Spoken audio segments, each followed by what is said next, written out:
Well, Houston, we've been through a lot together. We started in radio 60 years ago.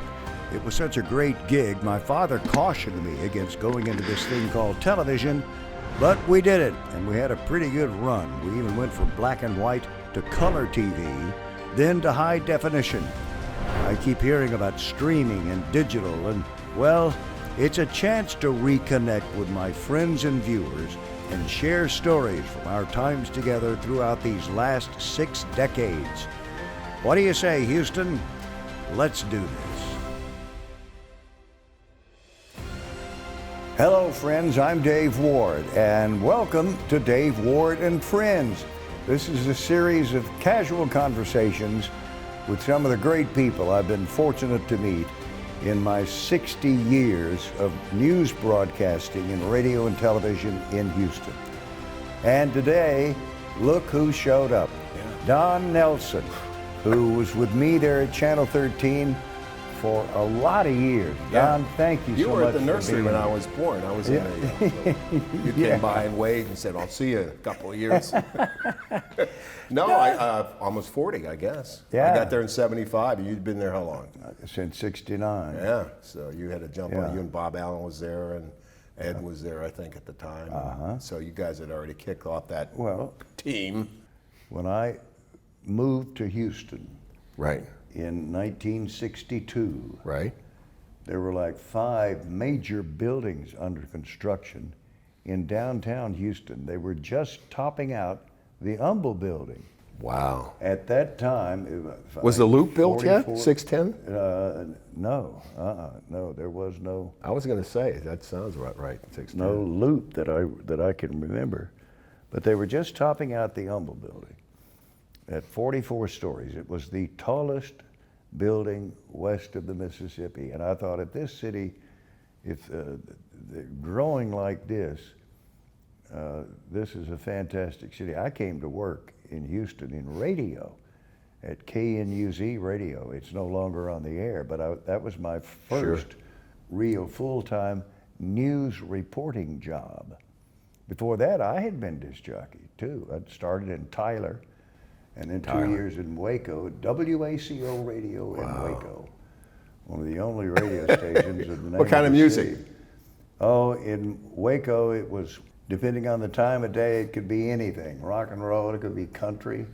And we had a morning show that I ended up on the board. The early morning DJ was a guy named, I can't remember his name, but he'd been there for years. He came to work, he signed the station on, like at 6 o'clock in the morning, or 5 o'clock in the morning, and was on that board until 1 o'clock in the afternoon. That's the longest board trick I ever heard of anyway. God. Goodson McKee, that was his name. Wow. Well, shortly after I came to work there at WACO, about a year, Goodson retired. They put me on that shift. And from 11 to 12 noon, they had this woman, she called herself Mary Holiday, and she would come on and talk to recipes and interview people and this, that, and the other. And her theme song was Vaughn Monroe singing "Racing with the Moon." That's a 78. That's not even a. Yeah. That's Well, not I even a had to cue 33. that thing That's up. a 78. I had to cue that thing up and play it at the beginning and in commercial breaks and during that whole hour. To this day, if Vaughn Monroe comes on my car radio, I turn him off. I can't stand that guy's voice. You know, to go back on something we were talking about, the buildings and stuff in Houston, there's 2 things. One is, I remember when I first got here, 75, I got to go to dinner at the Hyatt Regency on the revolving. Remember that? Yeah. Go look at the view now. Remember, that was the view, you could see everywhere, excuse me. It's surrounded by taller buildings. And then back where the train station was, that was also called NoHo, North Houston, where the metro ended up. And, so that was all those buildings down there. The Last Chance Cafe is down there, it used to be, it still might be. And then the Butte Paint Company became that first high rise of And all the old eclectic artists and people that, because there were no apartments, that you just go down there and they'd sell you or they'd rent you these old warehouses down there by the square foot, and people would be down there. It was like a high, like a studio. They'd come and sandblast all those old girders and stuff. And I went and interviewed, because we used to do a thing on Good Morning Houston about going to people's homes and things. And we went to this guy's house down in NoHo. And it was the coolest place, and it had its own little bathroom in a corner, but the rest of it was, you could play football in there. It was huge. And then he started walking me around the neighborhood, and you could hear bands rehearsing. You could see through the window, people had their easels up where they were painting. I just thought that was NoHo. And I think it's still to some degree around, I have not checked it out in months or years for that matter, but that was the coolest place. And then Minute Maid came. Yeah. They pushed that, a lot of that got eaten up, so. And then there's, what do they have now? Edo, east of downtown. It's where, what's the lumber company? Ocean's Lumber or something's down there. It's on, oh gosh, there's a railroad track right there, but they have all the townhomes, fast as you can see, and it goes all the way down to Harrisburg. There's a whole development that hasn't even touched yet that still has to be developed. So I'll be fishing. Yeah, I may come down and go fishing with you. Yeah, why not? Why not? Hey, listen, I'm ready. I can. That we can handle. That we can handle. You were gonna. Yeah. What was some of the more memorable stories that you both reported on? Oh, you want me to? I've got a whole list of things, of guests and stuff that I can tell stories about. I'll be glad to do that. Whatever you want to do,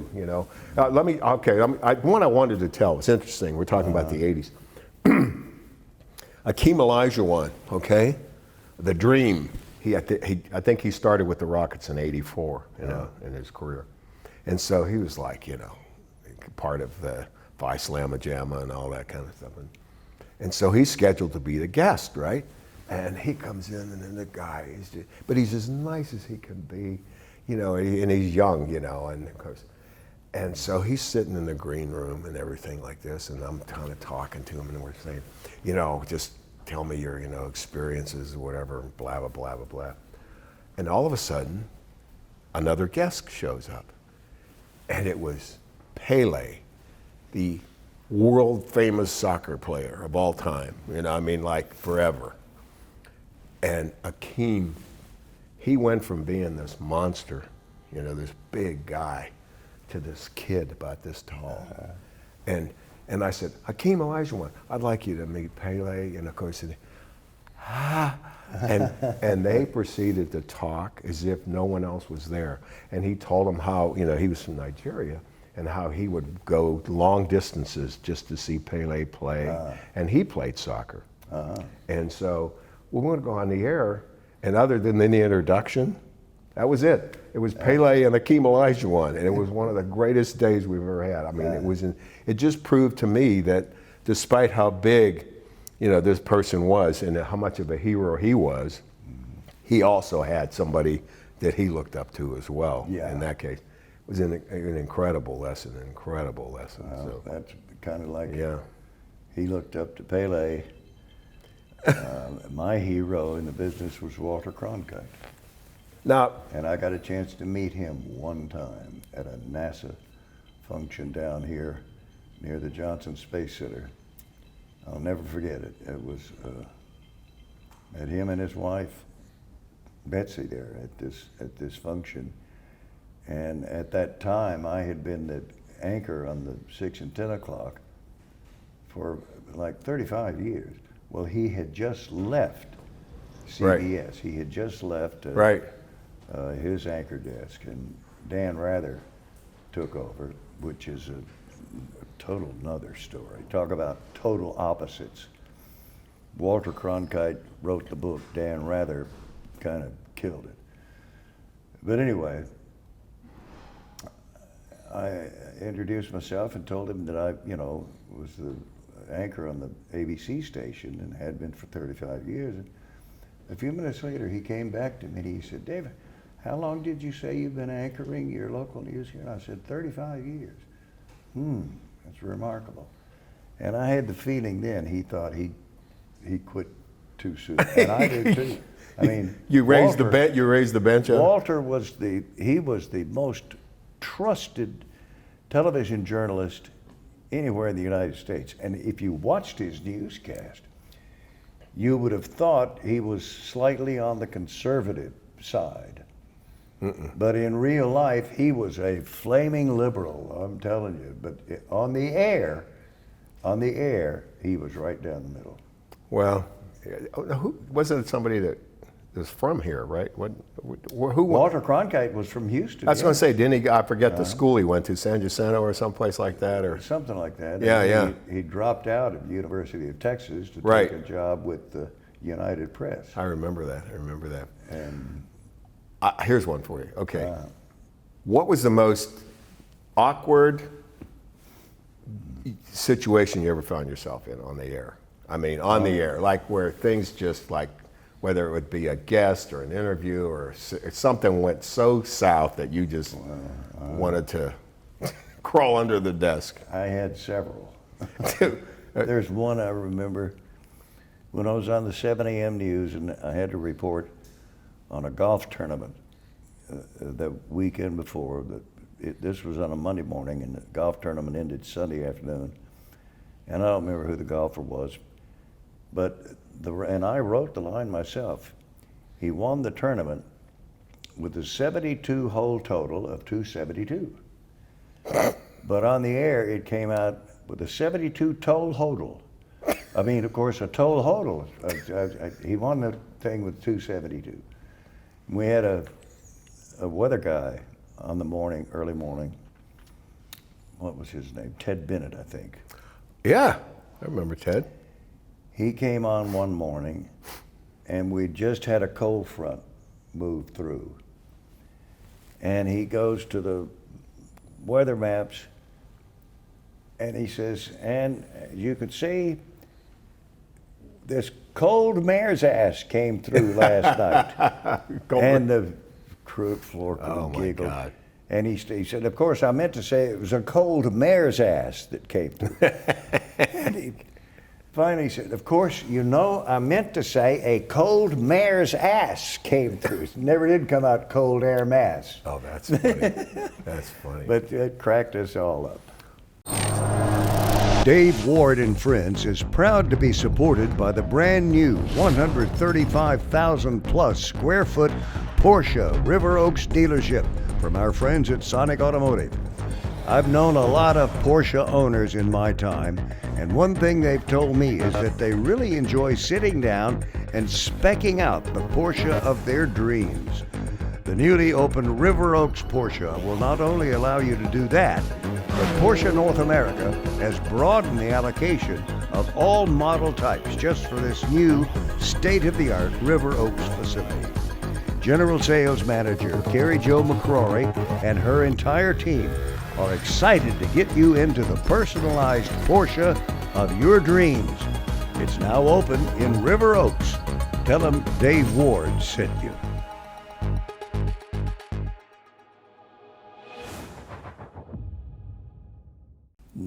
We were in there with Phil Donahue, Sally Jesse Raphael, even, Geraldo, oh God, you name them. Well, Oprah, obviously, but of course, Oprah moved quickly to the afternoons. They can make more money with her because she started to blossom and really show that she was what she is today. But nonetheless, Phil Donahue would get these, things. So we did a lot of books. They made tours, right? Mm-hmm. So 1982, the book came out, The G-Spot, and this was the infamous erogenous zone of a woman that, how it was discovered is, I guess it was a government project, I don't know, but no. But anyway, the book. So it was co-authored, right? So Donahue got away with it, right? So obviously we book it, right? Because we're at Good Morning Houston and we're new and we're into these things, a lot of women's issues and things. So the day comes and this woman walks in, nice person, she's got the book, okay? She's got a chart, a pointer, and a model of a vagina. And I go, here comes the first, okay?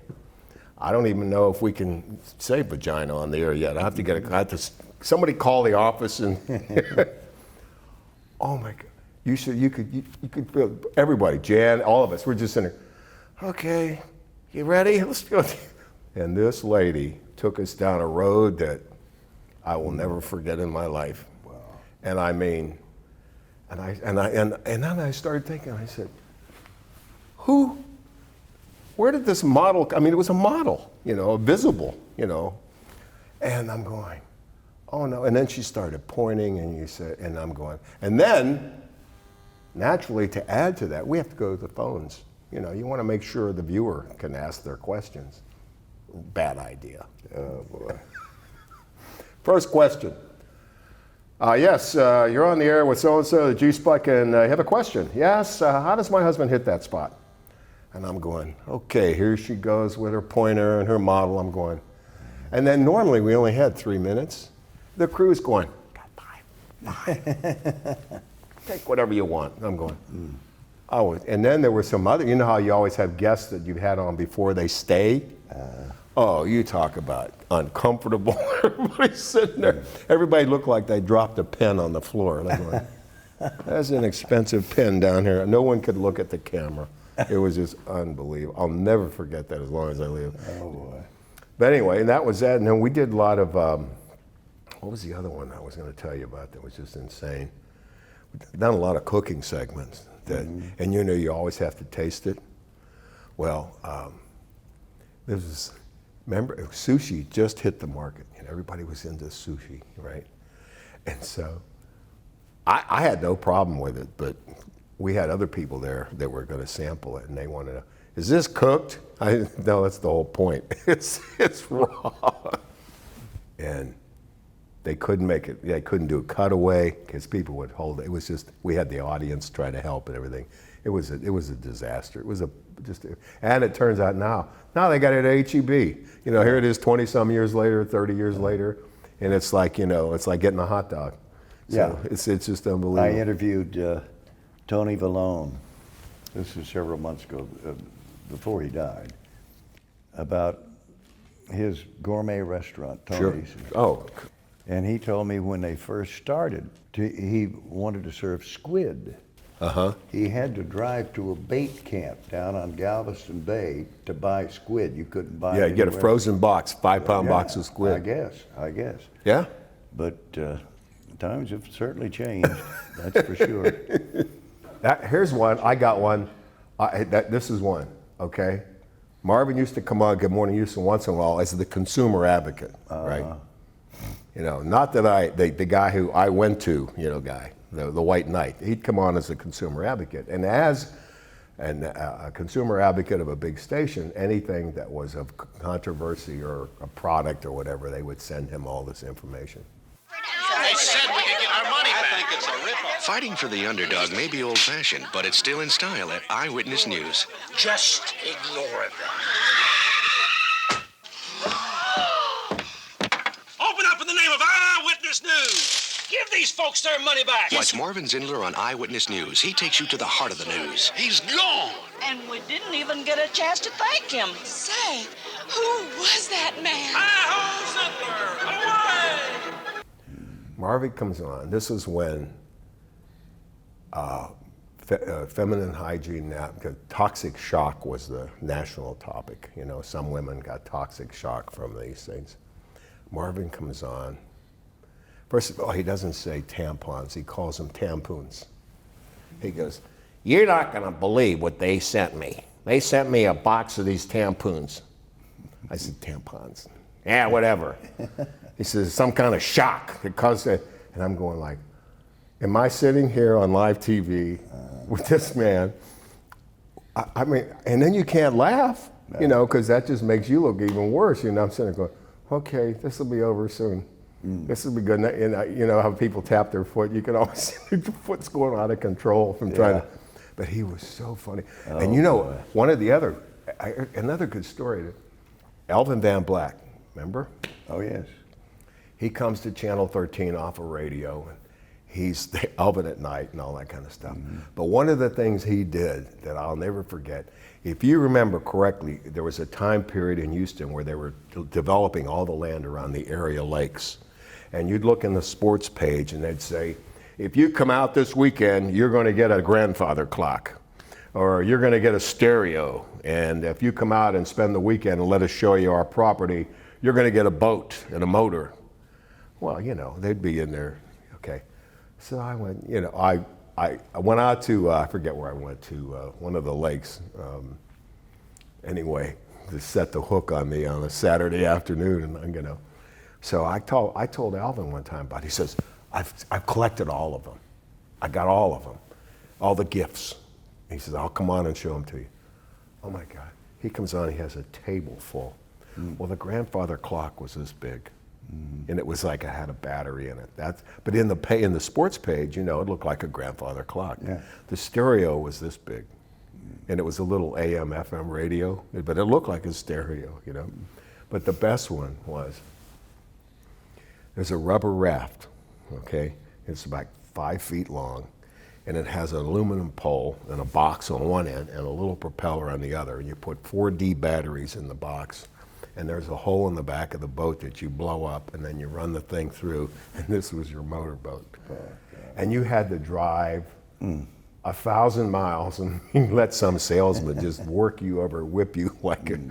And I thanked him for that for years. For years I thanked him for that, because Alvin was something. He had 5 degrees. Yes, I know. 5 retirements. I mean, he knew everything about anything. But I used to listen to him on the radio, and he was brutal sometimes. Yeah. He didn't take a lot of guff from anybody. So. You mentioned Marvin Zinner stories. I've got so many Marvin Zinner stories. Right. He just fractured the English language all the time. Yeah. And I will never forget, as long as I live, on his deathbed, Marvin wanted to make a statement. So Laurie Reingold, his producer, and Bob Dow's his photographer, and I went out to the hospital up in Marvin's room. He had one of his best wigs on and full facial makeup, of course. And we clipped a mic on him, and his whole family was in the room there. He had been diagnosed with pancreatic cancer. He was in a terminal phase of pancreatic cancer. Well, Bob gets the camera ready and they crank it up and said, okay, go ahead, Marvin. Marvin looks into the camera and he says, well, as I'm sure you've heard, I've been diagnosed with this patriotic cancer. Patriotic cancer. Well, his whole family broke up. Bob and Laurie broke. And I had to stop. No, Marvin, it's not patriotic cancer, it's pancreatic cancer. He said, oh yeah, that's right, all right, let's do it. Well, then the next take, he got it right. But we got back to the station, and we went to the news director, who at the time was Dave Strickland. And we, all three of us, we said, you know, this was so like Marvin, to fracture the English language. So we ran that piece at 6 o'clock. I've been diagnosed with this patriotic cancer.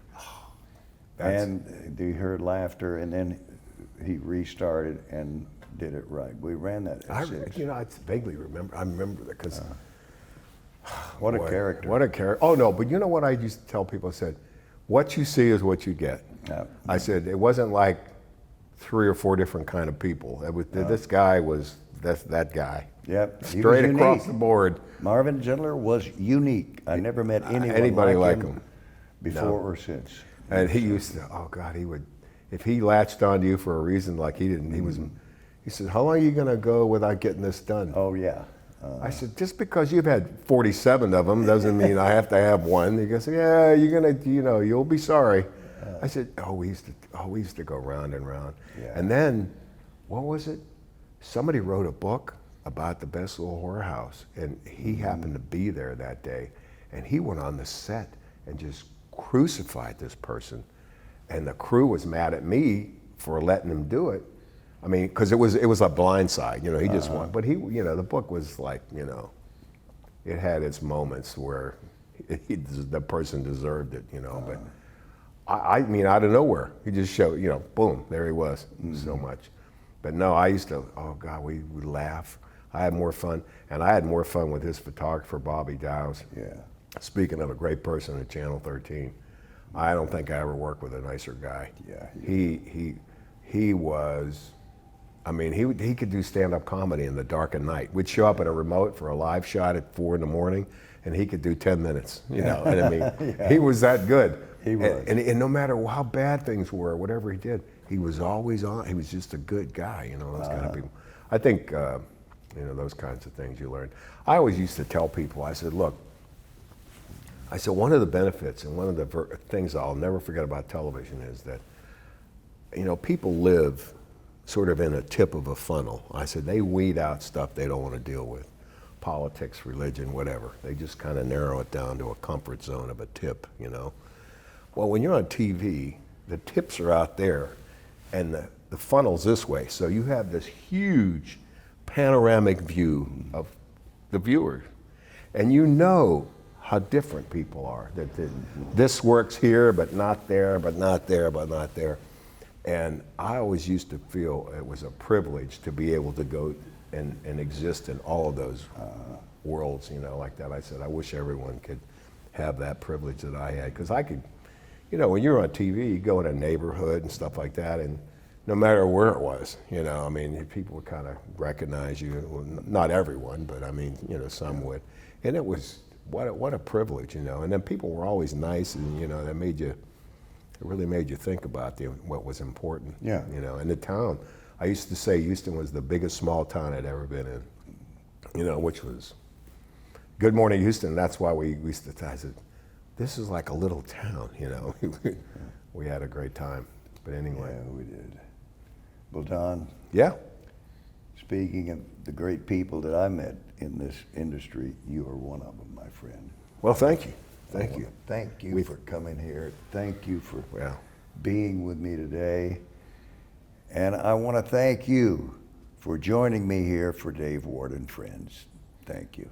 Yuval Michler of Texas Mattress Makers immigrated to Houston when he was 18 and is a shining example of what makes Houston so great. It's the people. He's doing great things for our community. Here are a few words from him. If you spend your money and you buy things that are from outside of your community, you're basically taking the good that you can do in your own community and you're distributing it to other places. At Texas Mattress Makers, we make mattresses where we all live.